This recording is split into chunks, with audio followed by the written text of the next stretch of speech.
पुत्र तीन तरीके के होते हैं, उत्तम, मध्यम और अधम।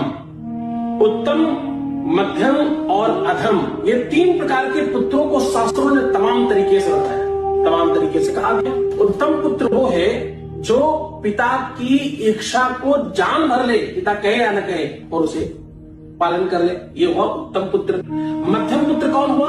जो पिता के कहने के बाद करे। और अधम पुत्र वो हुआ जो कहने के बाद भी नहीं करे। तो उत्तम, मध्यम और अधम, ये तीन प्रकार के पुत्र होते हैं। अब उत्तम पुत्र क्या है? उत्तम पुत्र भगवान राम है। पिता की इच्छा केवल जान ली, पिता ने नहीं कहा, कई माँ ने कहा कि तेरे पिता ये चाहते हैं, और भगवान ने मान लिया। भरत के कहने पर भी वापस नहीं आए। क्यों? क्योंकि पिता की आज्ञा है, उत्तम पुत्र है ना। तो उत्तम, मध्यम और अधम, कमेंट में बताना कि तुम कौन से